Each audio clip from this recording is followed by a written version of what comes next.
Welcome back to Movie Recapped. Today I will show you a drama, action, horror film from 2016, titled 10 Cloverfield Lane.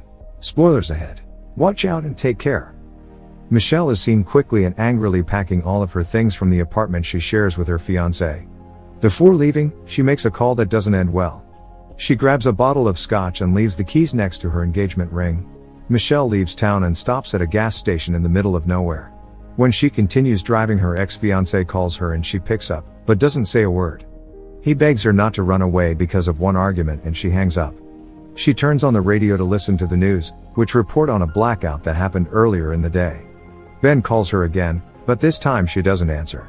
Suddenly, something hits her car and she gets pushed off the road.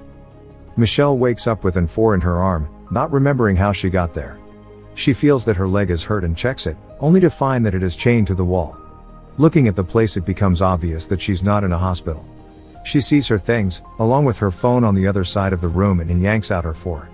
Michelle panics for a moment because she can't get to them or unchain her leg, but she calms down and uses the fourth pole to get to her cell phone. Unfortunately, she doesn't have any service. Suddenly, she hears a rumbling noise outside and waits to see her captor. A large man enters, carrying a gun and some food for her.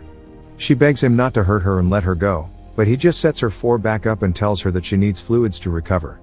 Terrified, Michelle asks what he'll do to her. The man, Howard, says he'll keep her alive and brings her a set of crutches, telling her to learn how to use them. She tells him that her boyfriend is looking for her, to which he replies that no one actually is. He drops the key to the cuffs on her bed and leaves, locking the hatch behind him. Michelle quickly unchains herself, puts her clothes on and starts looking for a way to escape. She uses the key to the cuffs to sharpen one of the clutches and waits for Howard to come back. At one point she realizes that he won't come back soon, when she hears the air circulating in a vent. She finds her matches and starts a fire inside the vent, then waits. The smoke activates the alarm and Howard rushes to the room, or rather cell. She attacks him, but he quickly incapacitates her and sedates her. Michelle wakes up to a new dinner plate and Howard sitting opposite her, telling her that she's tough. He admires her for that, but isn't willing to put up with it anymore, since he's already been too generous. Howard hands her some painkillers for her leg. She begs him to let her go, but he says that there is no place to go. Furthermore, he saved her life by bringing her there. Howard sits down to explain the situation to her. He says that there was an attack, but that he's not sure what kind it was. He tells her that he found her car flipped over and couldn't leave her there, so he took her to his bunker under his farmhouse. Michelle thanks him, but asks to go to a hospital. Howard says that she can't leave, because if the attack was nuclear or something even worse, there would be fallout and it might be years before they could go outside at all. Luckily, he says that he prepared for something similar. Michelle wants to call her family, but Howard tells her that they're probably dead. Suddenly, there's a racket outside of her room. He excuses himself out and starts yelling at someone. When he comes back, he tells her the same thing he's told the other one, that she needs to eat, sleep and show him some appreciation. Michelle hears a noise on the level above her room and then some music. The door is open, so she walks outside and meets the other person that's in the bunker, Emmett. They talk about what Howard has told them about the fallout, but she just wants to know if there's a way to escape. Emmett believes what Howard has told him. Then, Howard shows up and leads the two of them through the bunker toward the bathroom, telling her what the things there are. There's a common area with various forms of entertainment and a fully equipped kitchen. Michelle almost falls over, and when Emmett tries to help, Howard tells him that he mustn't touch her. He takes her to the bathroom in his private area and tells her that she can only go in there with express permission. She asks for some privacy, but he says that he doesn't trust her enough to leave her there alone and that she can close the curtain. Later, Howard is preparing dinner and telling Michelle about his daughter, when the lights phase out for a moment and the same racket as before can be heard above them. He says that it's the generators, but she wonders if it might be a car. Michelle thinks they should call the police to get information on what is happening, but he tells her that if anyone was alive he would have heard it on his scanner. Howard can tell she doesn't believe him, so he takes her to see some proof. They go to the hatch of the bunker. Howard opens the first part that will get them to an airlock and, once inside, Michelle takes a look through the window. She sees two dead pigs and he tells her that it's from being exposed to the air. Michelle sees a truck outside too and remembers it from her car crash. Howard tells her that he keeps the outer door sealed at all times, with no one coming in or out. Later, Emmett comes into her room and invites himself to sit down. She asks him what he knows about Howard and he tells her that he was in the Navy, working with satellites. Emmett was the one to help him get the Doomsday Bunker set up. He comments that Howard is the conspiracy theory type. Michelle asks him if Howard kidnapped him too, but he tells her that he actually hurt his arm trying to get inside the bunker, not out. She doesn't believe the whole doomsday scenario, but Emmett tells her that he actually saw it happen. Michelle doesn't believe him either, and he tries to convince her by telling her that he fought his way in. She tells him that she heard a car above them, but he doesn't think it's possible. Howard interrupts them for dinner. There's an awkward silence at the table, but Howard pours them a drink and starts talking about the food, telling Michelle that she'll learn how to cook. Emmett tries to get on his good side and cheers in his name. He continues to talk, trying to ease the mood, by telling them what he wishes he would have done before. Emmett asks Howard what he wished, but he says that he already did what he needed to do, get prepared. Emmett continues blabbing to Howard's displeasure, so he tells him to be quiet and let them eat in peace. Michelle sees the keys on his belt, then continues the conversation that Emmett had started before. She flirts with him to make Howard angry and succeeds. The man confronts her and calls her ungrateful, asking her to apologize.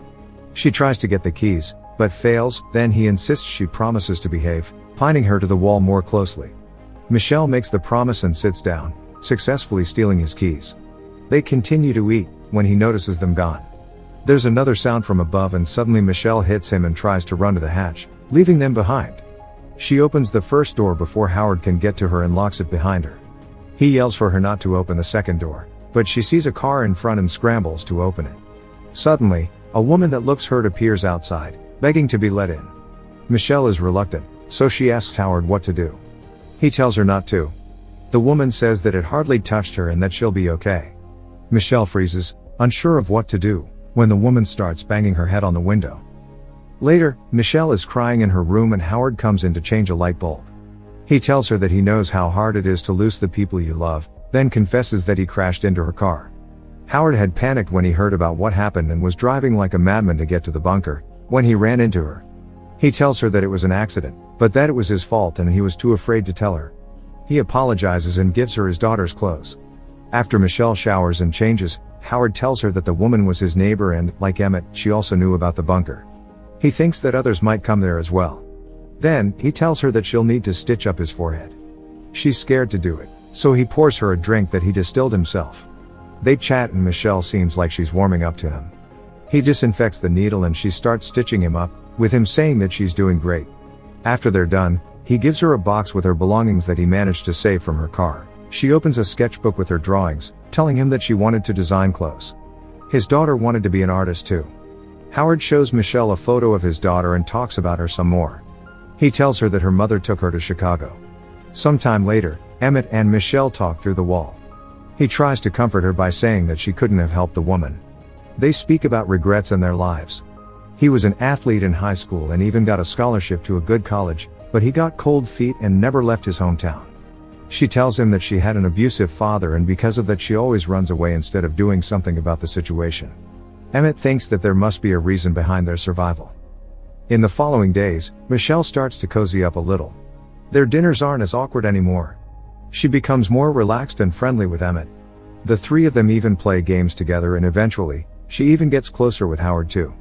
One day, Michelle and Emmett are in the common area, having fun and talking, when suddenly the bunker starts shaking and there's some strange noise outside. She calls for Howard asking for reassurance, when they realize they can hear helicopters. He tells them that if it was helicopters, they wouldn't be theirs, but only part of the second phase of the attack. Howard thinks that it might even be extraterrestrials, patrolling for the last remaining signs of life. All of a sudden, an alarm activates.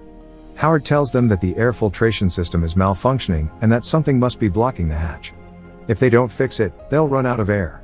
He tells Michelle that she's the only one that will fit inside the vents and that she needs to restart the filtration system. Before she crawls in, he instructs her on how it's done and tells her not to get stuck because they won't be able to get to her and help. As she moves through the vent, Howard helps her navigate until she reaches the filtration unit. She does what he instructed her to do and restarts the machine, but sees another hatch going outside. It's locked. Michelle sees the word help written from the inside of the window and when she gets down she finds something. When she gets back, she tells Emmett that Howard must have lied about his daughter and shows him the bloody earrings she found. Michelle shows him the photo of the girl and he tells her that she isn't Howard's daughter, but another girl that he knew. At some point she went missing and never came back. The earrings were hers. They find another photo of Howard and the girl wearing the same shirt as Michelle. She thinks that he took her and killed her.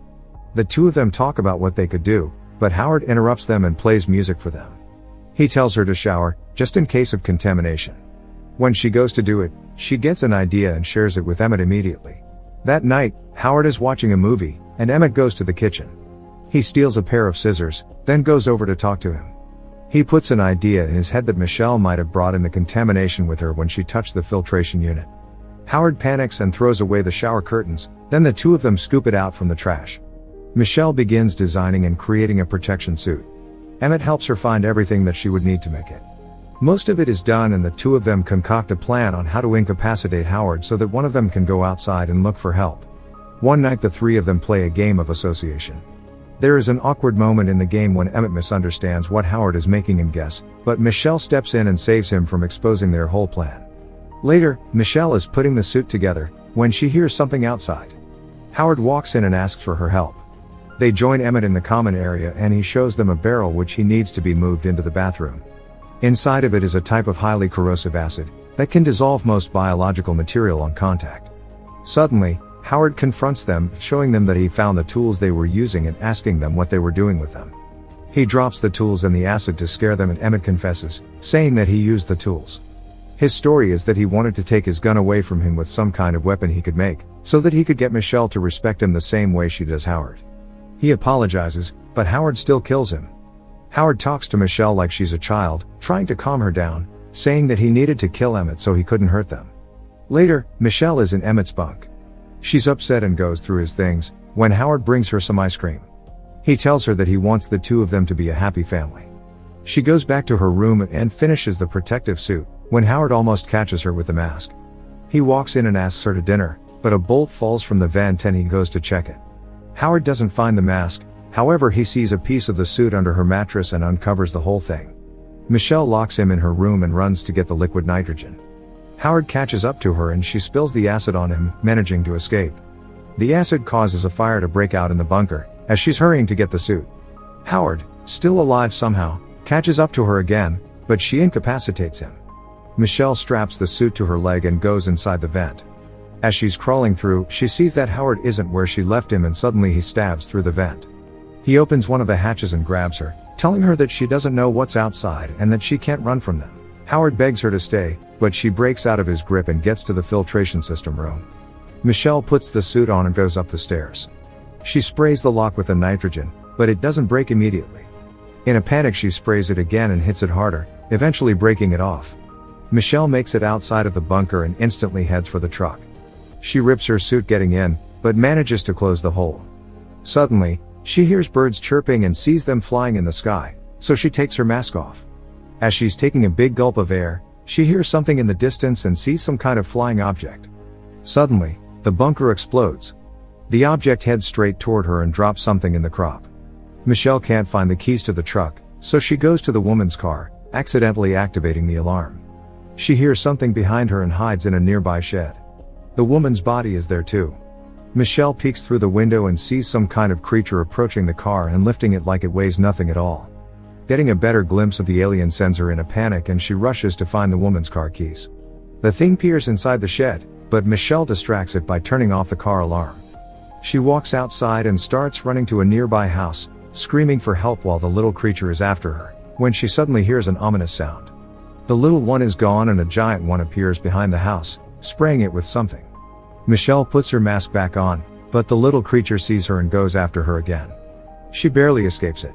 Suddenly, tentacles appear all around the truck and a giant creature picks her up. As she's being pulled into its mouth, Michelle finds a lighter and the bottle of scotch. She makes an explosive out of it fast and throws it into the mouth of the giant, blowing it up. Michelle survives.